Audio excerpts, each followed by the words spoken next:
রাজ্যসভার প্রার্থী তালিকা, যেখানে রাজীব কুমার এবং মেনকা গুরুস্বামীকে রাজ্যসভার প্রার্থী করেছে তৃণমূল। প্রার্থী করা হয়েছে অভিনেত্রী কোয়েল মল্লিক এবং বালিগঞ্জের তৃণমূল বিধায়ক ও তথ্য প্রযুক্তি মন্ত্রী বাবুল সুপ্রিয়কে। তৃণমূল কংগ্রেসকে যখন প্রার্থী তালিকা প্রস্তুত করতে হয়, সেখানে বাংলা অগ্রাধিকার থাকবে, পাশাপাশি জাতীয় রাজনীতিতে তৃণমূল কংগ্রেস এবং মাননীয় মমতা বন্দ্যোপাধ্যায়ের গুরুত্ব এবং প্রাসঙ্গিকতার কথা খেয়াল রেখে এই মুহূর্তে তৃণমূল কংগ্রেসের রাজ্যসভা জন্য সেরা তালিকাটি, এবং সে বিরোধীরা যদি কেউ জ্বলে মরেন সেটা তাদের সমস্যা। আমি দেখছিলাম কুণাল ঘোষ বলছেন যে এই সিদ্ধান্তের ফলে যদি বিরোধীরা জ্বলে মরেন, আমার কেন জানি না তো এক্সপ্রেশন থেকে মনে হলো সবচেয়ে বেশি কুণাল ঘোষ জ্বলে মরছেন।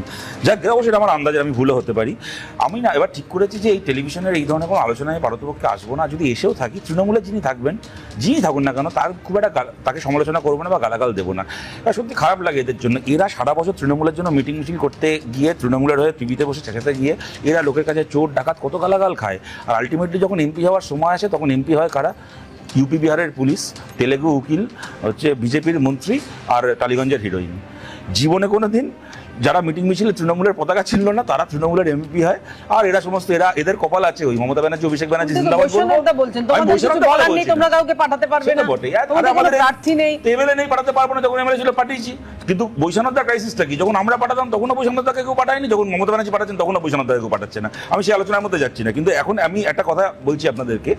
দেখুন, রঞ্জন গগৈয়ের কথাটা বৈষম্য চ্যাটার্জি বললেন, সঠিকভাবে বললেন। অভিজিৎ গাঙ্গুলি যখন বিচারপতির পদ থেকে সরাসরি বিজেপিতে গিয়ে বসলেন, তখনও এই কথা উঠেছিল যে আপনি যদি আজকে আপনার যদি পোস্ট রিটায়ারমেন্ট প্যাকেজ রেডি হয়ে থাকে যে বিজেপি আপনাকে এমপি করবে, সেক্ষেত্রে কি আমাকে ধরে নিতে হবে যে আপনি আপনার সাংবিধানিক দায়িত্বটা নিরপেক্ষভাবে পালন করছিলেন? যদি এই প্রশ্ন রঞ্জন গগৈ বা অভিজিৎ গাঙ্গুলির বেলা উঠে থাকে, তাহলে একই প্রশ্ন রাজীব কুমারের বেলা কি উঠতে পারে না? ওটা কি উচিত নয়? তাহলে কি আমায় ধরে নিতে হবে যে রাজীব কুমার একদিন ধরে নিরপেক্ষভাবে কাজ করছিল? একটা কারেকশন করে দিই, শতরূপ এবং বৈষ্ণবদার উদ্দেশ্যে দুজনকেই বলছি, রঞ্জন গগৈ প্রেসিডেন্ট, মাননীয় রাষ্ট্রপতির তার মনোনীত প্রার্থী। ও আচ্ছা, রাষ্ট্রপতির কার মনোনীত ছিল? রাষ্ট্রপতির কার মনোনীত ছিল? এটা আবার আরেকটা কথা আমি বলছি, অভিজিৎ গাঙ্গুলি আর রঞ্জন গগৈয়ের ক্ষেত্রে এইখানটা ব্যাপার, এরা হলো বিচারক। এদের কাছে মানুষ বিচার, উনি যে সাবজেক্টে বিচার করছেন সেই বিচারটাই যে সঠিক বিচার হয়েছে কিনা, এটাই একটা প্রশ্নের মুখে ফেলে দিয়েছে।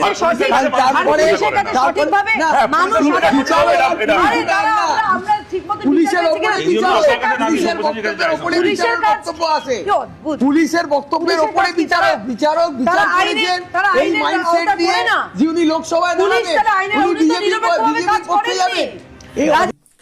শতরূপ ঘোষ সিপিএম এর নেতা কুণাল ঘোষকে জাস্ট ধুয়ে দিল। লজ্জা বলে কিছু নেই কুণাল ঘোষের, ঠিক আছে? জাস্ট ধুয়ে দিল কুণাল ঘোষকে। প্রত্যেকটা জায়গায় অপমানিত, প্রত্যেকটা জায়গায় লাঞ্ছনা বঞ্চনার শিকার হচ্ছে। তৃণমূল কংগ্রেসে একসময় তৃণমূল কংগ্রেস মমতা বন্দ্যোপাধ্যায় কুণাল ঘোষকে জেলে ভরেছিল, তার সত্ত্বেও এখন তৃণমূল কংগ্রেসের সুনাম করতে ব্যস্ত কুণাল ঘোষ। এবং এখনো তৃণমূল কংগ্রেস কুণাল ঘোষকে তাচ্ছিল্য করছে। তাচ্ছিল্য করার মতন কাজও তিনি করেছেন নারদা সারদা কাণ্ডের সঙ্গে যুক্ত, ঠিক আছে? নারদা কাণ্ডের সঙ্গে যুক্ত আরো অনেকেই ছিল, কিন্তু কুণাল ঘোষকে জেলে ভরেছিল। তখন কুণাল ঘোষ অনেক কিছু বলেছিলেন, মমতা বন্দ্যোপাধ্যায়কে গালি পর্যন্ত দিয়েছিলেন।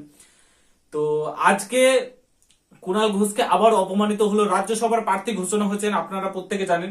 4 জনের নাম ঘোষণা করেছেন তৃণমূল কংগ্রেসের তরফ থেকে।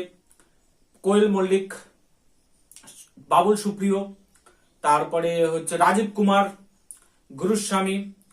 তো এদের 4 জনের নাম ঘোষণা করেছে। 2 জন বহিরাগত আর 2 জন আমাদের পশ্চিমবঙ্গের বাসিন্দা। কোয়েল মল্লিক এক অভিনেত্রী, ভালো মানের অভিনেত্রী, তার নাম ঘোষণা করেছেন। আর বাদ বাকি বাবুল সুপ্রিয়র নাম ঘোষণা করেছে, যে বিজেপি থেকে তৃণমূলে এসেছিল।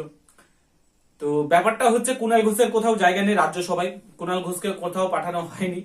তো সেটাই শতরূপ ঘোষ একদম হালকা করে ধুয়ে দিল কুণাল ঘোষকে, যে এতদিন ধরে খেটে মরছে তৃণমূল কংগ্রেসের যে কর্মীগুলো, সাধারণ লেভেলের কর্মীগুলো, হয় কোনো চোর ছাচোর এসে ঢুকছে তৃণমূল কংগ্রেসের টিকিট পেয়ে যাচ্ছে, নয়তো যারা পদে ছিল তারা ঢুকছে, আর নয়তো যারা নায়ক নায়িকার ছিল, ইন্ডাস্ট্রিতে কাজ করে শিল্পী ছিল, তারা তৃণমূল কংগ্রেসে এসে ঢুকছে। কুণাল ঘোষের কোথাও জায়গা হচ্ছে না। কুণাল ঘোষকে যত পারছে সাইডে রাখার চেষ্টা করছে।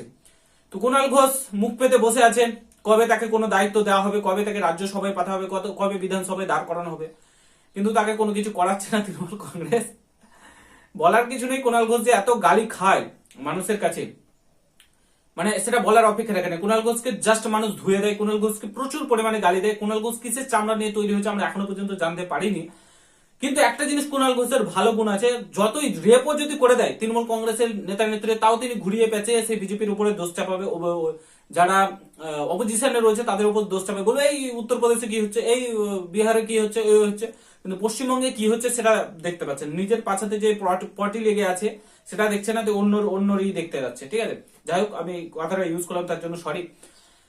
কিন্তু আজকের দিনে দাঁড়িয়ে তৃণমূল কংগ্রেস সত্যি কথা বলতে একদম নিচু পজিশনে চলে গেছে। কারণ রাজীব কুমার নারদা সারদা কাণ্ডের সঙ্গেই যুক্ত ছিল, একজন পুলিশ অফিসার, ঠিক আছে, তাকে যুক্ত করে নিয়েছে তৃণমূল কংগ্রেস। কোয়েল মল্লিক যে রাজনীতির সম্বন্ধে কিচ্ছু বোঝে না, তাকে রাজ্যসভায় পাঠানো হচ্ছে, আজকে হয়তো নমিনেশন ফাইল করলো। তারপরে গুরুস্বামী যে আরজিকর কাণ্ডে মমতা বন্দ্যোপাধ্যায়কে বাঁচিয়েছিল, তাকে দেওয়া হলো। বাবুল সুপ্রিয় যে বিজেপি ছেড়ে এসেছিল, বিজেপিতে নাকি ভালোভাবে কাজ করতে পারছিলেন না, এবার কোথায় যাবে, প্লেইং ইলেভেনে তো জায়গা দিল না তৃণমূল কংগ্রেস। তো এই হচ্ছে বর্তমান পরিস্থিতি তৃণমূল কংগ্রেস আর কোথাও নেই। 26-এ পরিবর্তন হচ্ছে, তার স্পষ্ট ইঙ্গিত আমরা দেখতে পাচ্ছি। প্রত্যেকের মুখে দেখবেন কোনো হাসি নেই, মুখ শুকিয়ে বসে আছে, প্রত্যেকে নিরাশ তৃণমূল কংগ্রেসের লোকজন কর্মীগুলো, কারণ তারা কোনো টিকিট পাচ্ছে না। যারা শিল্পী রয়েছে, ইন্ডাস্ট্রিতে রয়েছে, তাদেরকে টিকিট দিচ্ছে। মানে অ্যাকচুয়ালি ব্যাপারটা কি হয়েছে দেখুন তো, তৃণমূল কংগ্রেসে যারা অ্যাকচুয়ালি রাজনীতি করার কথা তারা আজকে ফিল্ম করে বেড়াচ্ছে, মুভি করে বেড়াচ্ছে। কুণাল ঘোষ, শিক্ষামন্ত্রী ব্রাত্য বসু, শিক্ষামন্ত্রী কোথায়, ব্রাত্য বসু নাটক করে বেড়াচ্ছে। আজকে কোয়েল মল্লিক, দেব, সায়নী ঘোষ, তারপর আরো অনেকেই আছে, তারা এখন করছে, রাজনীতি করছে। তো রাজনীতি আর শিল্পীদের মধ্যে ডিফারেন্সটা বুঝতে পারছেন। শিল্পীরা আজকে রাজনীতি করছে, যারা যারা রাজনীতির সম্বন্ধে কিছু বোঝে না, আর যারা রাজনীতির সম্বন্ধে যেটুকুন জ্ঞান আছে, ব্রাত্য বসু, তারপর কুণাল ঘোষ, এরা ফিল্ম করে বেড়াচ্ছে, মুভি করে বেড়াচ্ছে, নাটক করে বেড়াচ্ছে। তো বর্তমানে শিক্ষারও কিছু থাকলো না, এদিকে শিল্পী ইন্ডাস্ট্রিরও কিছু থাকলো না। তার জন্য বাংলা ইন্ডাস্ট্রি আজকে শেষ হয়ে যাচ্ছে, শিক্ষা ব্যবস্থায় পশ্চিমবঙ্গ শেষ হয়ে যাচ্ছে। তো চারিদিকে শেষ করেই তৃণমূল কংগ্রেসটা ছাড়বে, তবে আর 2 মাস মেহমান, তারপরে এই কংগ্রেস আর তৃণমূল কংগ্রেস থাকবে না, এবং কুণাল ঘোষও থাকবে না। তো ভিডিওটা শেয়ার করবেন, আপনাদের মতামত কি রয়েছে জানাবেন, চ্যানেলে নতুন হলে সাবস্ক্রাইব করে যাবেন। দেখা হচ্ছে অন্য কোনো ভিডিওতে। ভালো থাকবেন, সুস্থ থাকবেন, গুড বাই, জয় হিন্দ, বন্দে মাতরম।